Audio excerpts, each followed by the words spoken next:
Hi, everyone. Sam here. Happy 2023. We hope it's off to a good start. So if you listened to our previous episode, you know that Deboki and I closed out our first year of Tiny Matters with Radiolab host Latif Nasser. We had a blast chatting with him, and we hope you enjoyed listening. If you haven't listened yet, definitely go check it out. So, because we didn't do any sort of recap of Tiny Matters Year 1, Sam and I decided it could be a great way of kicking off 2023.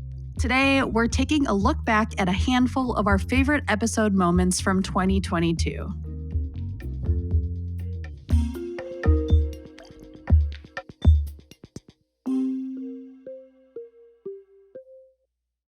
So I am going to kick things off with episode 9, which was about anthropological research facilities, which are also called body farms.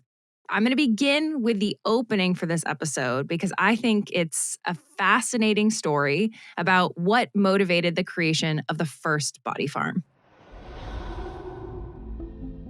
In December 1977, forensic anthropologist William Bass received a call. Law enforcement had found a body just outside Nashville, seemingly dumped in a recently disturbed grave. They were hoping Bass, who was at the University of Tennessee, Knoxville, could come and estimate the man's time of death so that they could begin piecing together who he was, what might have happened to him, and who could be responsible. When he arrived at the cemetery, Bass found the man's corpse still had bits of clothing on it. Pieces of a tuxedo shirt, pants, a vest, a coat, and a white glove still on his right hand. The body wasn't exceptionally decomposed. Bass could still ID his intestines, and there was even some flesh still on his bones. So Bass made a call.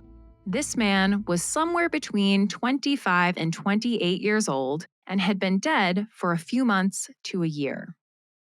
Then, a few days later, more evidence had been gathered that allowed law enforcement to identify the man. He was a 26-year-old colonel named William Mabry Shy, so Bass was right about his age. But Colonel Shy had been dead for 113 years.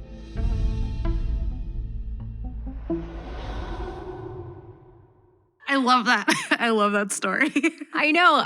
The first time I read about that story, it completely blew my mind. It was one of those, you kind of get chills moments when you're reading about it.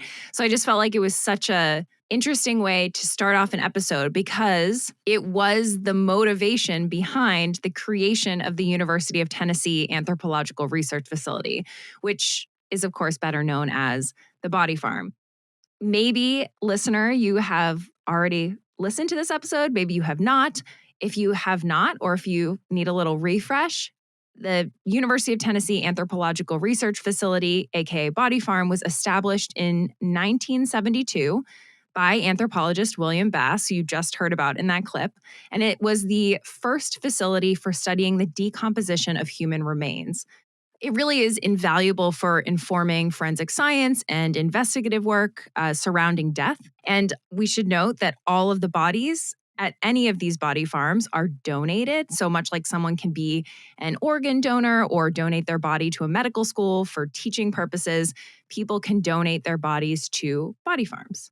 I guess the reason that I decided to highlight this episode is, first, I think that's just such an interesting story. It's such a cool sort of origin story for these facilities.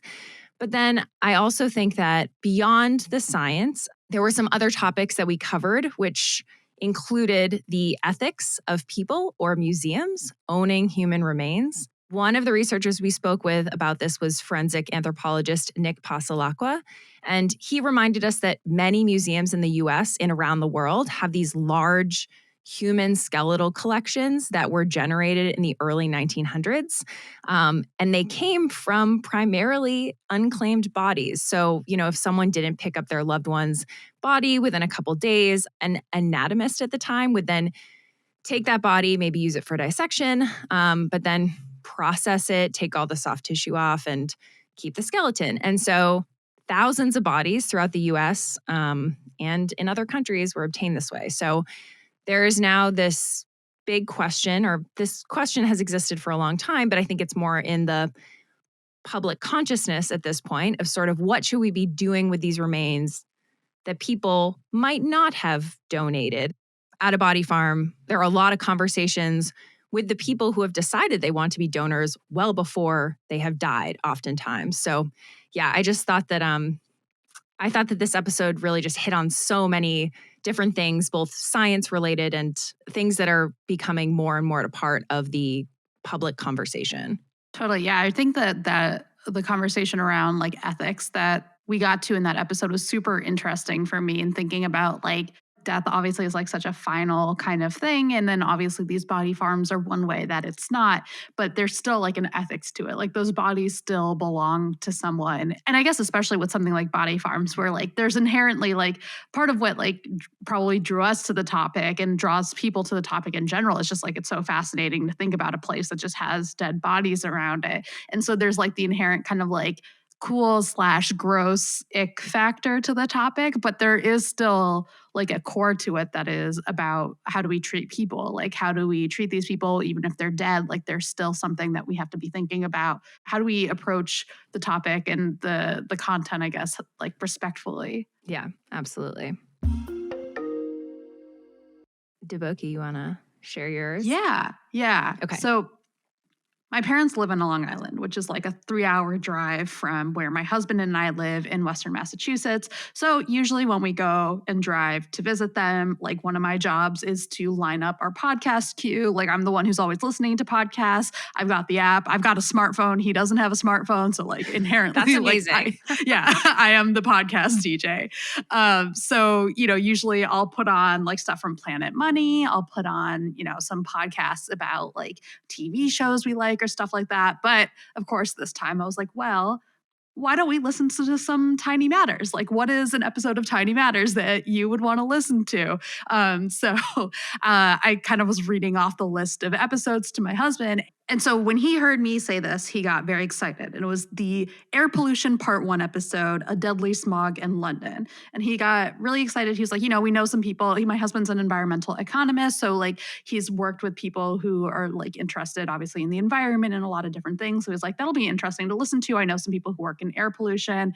That's great. So we put on the episode, we start listening to it, and we get to what I will play for you. So these folks did this really interesting retrospective study where they were able to compare those folks that were in utero during the London smog to children that were in utero in the surrounding areas, and as well as those that were in utero pre-London smog and post. And they found those folks that were in utero had an increased chance of developing asthma as they became children and adults. So that was an interview that we did with Barbara Polifka. She's the Associate Dean for Research at the School of Nursing at the University of Kansas. And so the topic of that episode, like I said, it was the air pollution part 1 of 2 that we did. We were talking about the Great Smog of London in 1952. And that was like the super significant event in terms of both just like the smog of it all, and also kind of kicking off a lot more understanding and policies around air pollution. And so that's what we really dove into in that episode overall. The reason why I bring up that specific clip, that specific interview that we did with Barbara Polifka, is she was talking about, as she says, this research project that she had heard about comparing children who had been born in London versus in surrounding areas, like where they'd been carried, and also looking at how that affected their rate of getting asthma later in life. And as soon as my husband heard that, he was like, aha, I know who did that research, and it is our friend Jamie.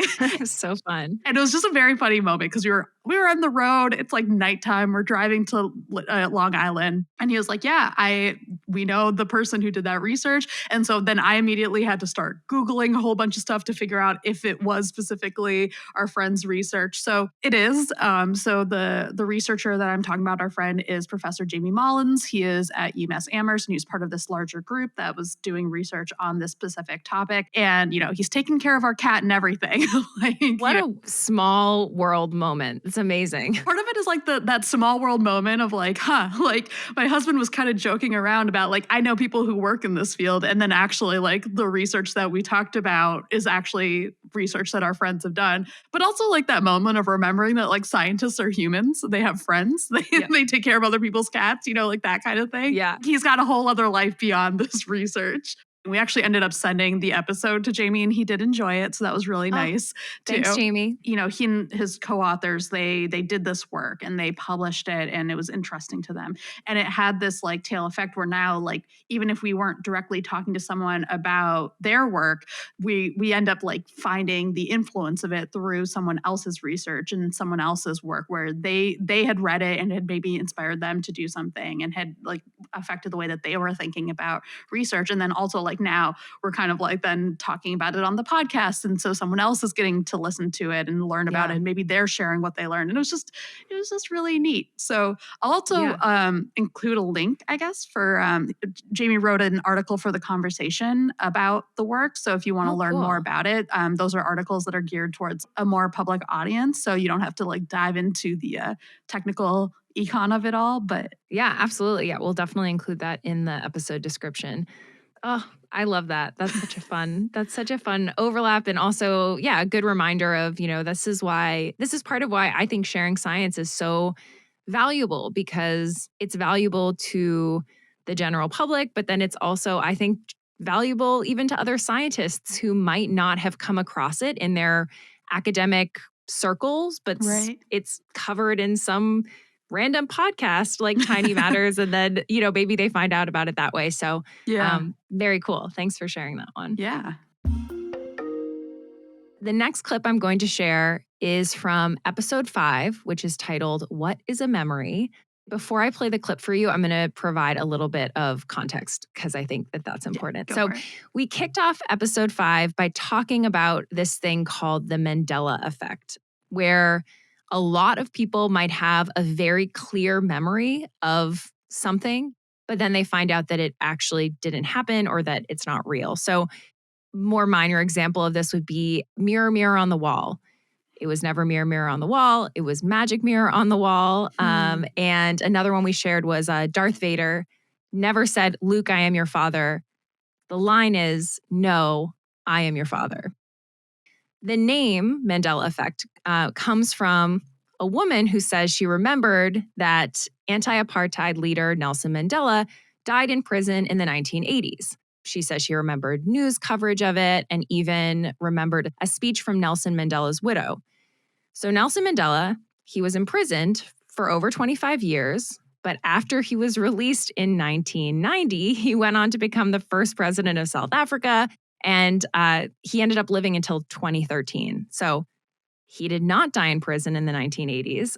This woman remembered wrong, but she wasn't alone. It turned out tons of other people shared those false memories. So this is kind of just how we kicked off the episode in a way to show that memory is complicated. And we are and we are suggestible. So, for the rest of the episode, we heard from researchers who study memory, including neuroscientist Andre Fenton. We talked with him a lot about how our brains actually form memories. But then we also talked with him about how what a memory is up for debate. And we did get quite abstract with it all. So I'm just going to play this clip for you. Memories not only are items that you can recollect, they're items that change how you will be in the future and how you will think about and how you will process the next experience that you have. And the reason for that is because the biological process of storing that information to the best of our knowledge is a modification of the connections between the neurons that you use not only for storing memory, but for having experiences.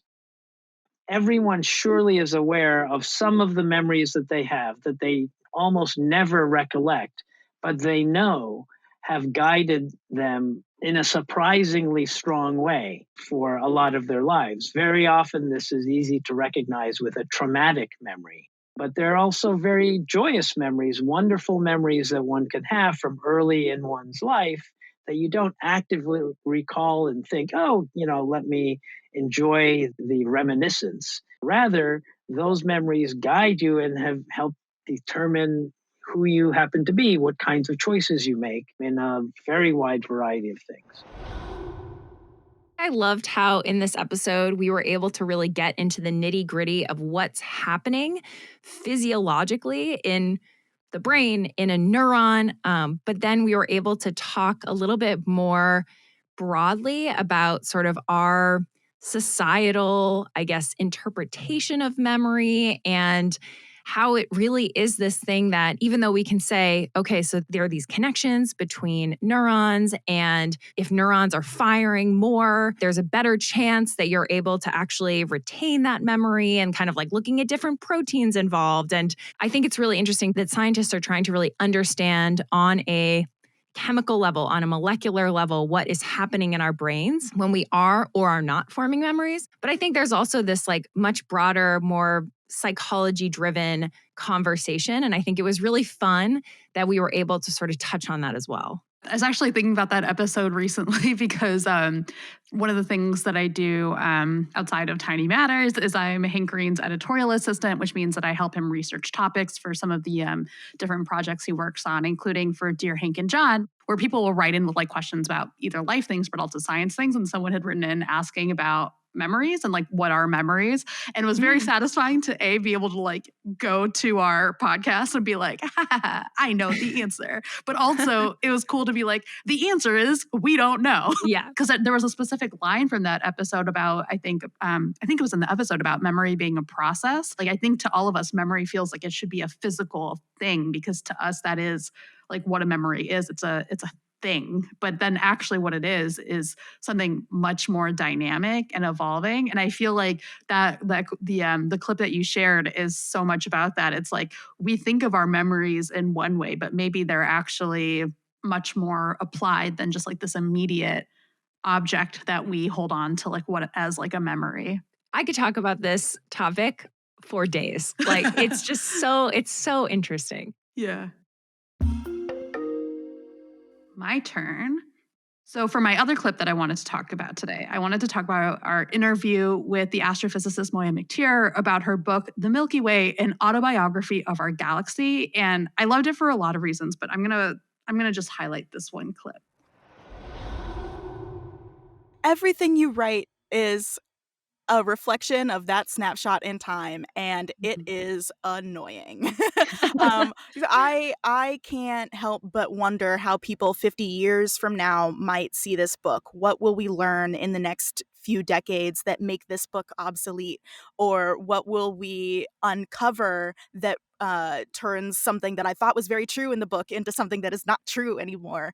And this is just like my philosophical musing. If you discover that something is false later, does that make it a lie beforehand? I don't know. But yeah, these limitations, from my perspective as a new writer, are scary, because it means that I can't always be sure that what I write is always going to be true in the way that I mean it to be true. I have so many thoughts on this. Yeah, no, I'm excited because I felt like that interview was so much fun for a lot of reasons. She was great to talk to. It was so exciting to like hear her perspective about how she approached writing an autobiography of the Milky Way. Yeah. I will say for me, part of what was interesting about it is I don't remember if you know this or not, but and other people listening, but I got my start making stuff for the internet basically by making my channel on YouTube, which is about books. Like I just started it talking about books while I was in grad school because I just wanted some kind of outlet. And so it's been sort of an interesting progression because I started that in grad school and was starting it, reviewing other people's writing. And now as someone who then shifted from that into someone who actually like writes professionally, being in that place of trying to figure out like I don't know, the dynamic of being the creator versus the audience is always really like confusing and fraught, and the internet has only made it weirder, I think, because you're always like more like in contact with the audience, I guess, than maybe you like creators were before. I don't know. I'm speaking very Yeah. generally and very No. broadly. But so doing this interview was interesting to begin with because it was my first experience doing an author interview. And so it was really cool to actually like be like, okay, this is what's fun about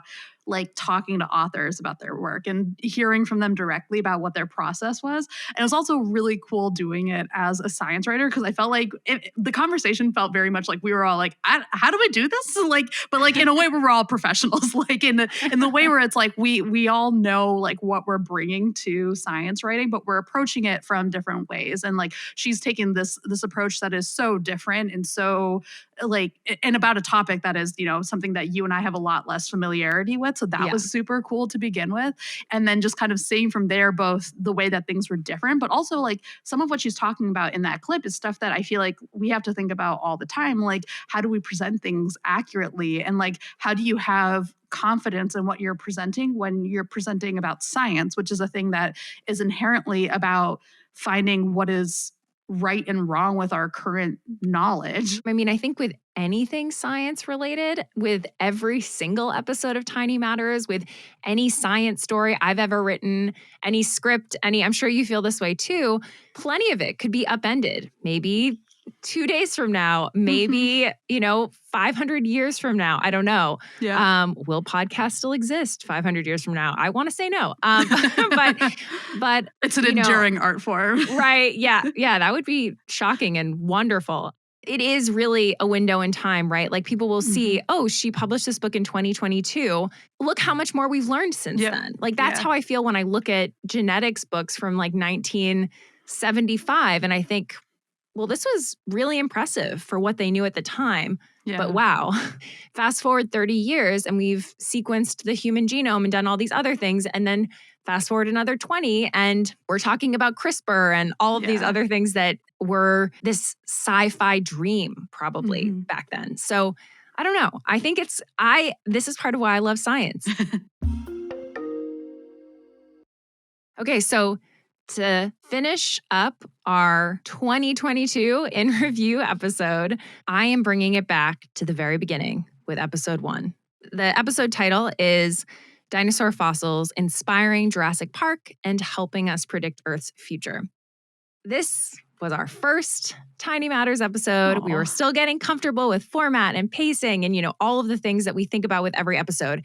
But going back, listening to it, I'm still really proud of what we were able to put out there to our listeners right off the bat. So in this episode, we cover a lot of things dino and fossil related. But in particular, we talked about what makes a fossil, how do fossils form, and how fossils are able to tell us not just about the past, but they're helping us form some hypotheses about the future of Earth. So I really loved this bit from paleobiologist Emma Dunn. I don't think a week goes by when there's not a new discovery of a new fossil for a dinosaur. So we're learning more about what they looked like, particularly in terms of their skeleton, where they lived, how old they were. Like we still don't even know what the first dinosaur was. Every new discovery tells us a little bit more. So it's like creating this never-ending puzzle. It's like looking into a world that we don't know anything about. It's almost like reading a novel in one way, like some sort of escapism. And it's just interesting in itself. But in a more practical sense, knowing about what happened in the past, particularly in terms of how extinction events happened or what caused them or how they ended up, can really help us understand what's currently going on. And if we look back in the past, not even too far in the past, quite close to the present day, we can get an idea of what was happening before humans came on the scene. Much of our current climate change is human-driven or driven by human activities. But when we look in the past, humans weren't there. So we can get an idea of what happens when we're not, adding to the problem and at least trying to mitigate some of those things, hopefully, or that is the aim, the big picture. I loved what Emma had to say, and I thought it would be a fun way to close things out.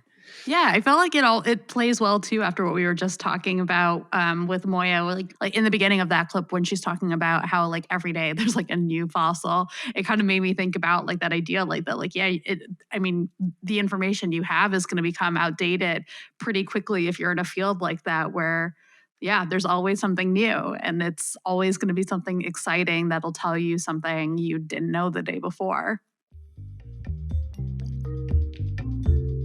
So I think that is that. Yeah. Happy beginning of 2023. Really proud of what we were able to accomplish in 2022. Yeah, for sure. And I guess this is also sort of a call to action for our listeners. If there are things that you want to learn about in 2023, please send us an email, tinymatters@acs.org, because we want to be covering stuff that you all find interesting. We've gotten great ideas for episodes in the past, and it's always been exciting to see where those idea topics go. I know. We're so appreciative to everyone who has written in at this point, suggested an episode. We are so appreciative, so thank you. Thanks for tuning in to this week's episode of Tiny Matters, a production of the American Chemical Society, a nonprofit scientific organization based in Washington, D.C. If you have thoughts, questions, ideas about future Tiny Matters episodes, send us an email at tinymatters@acs.org. You can find me on Twitter at okidoki_boki and Instagram at okidokibokey. And you can find me on all the social media at Sam J Science. See you next time.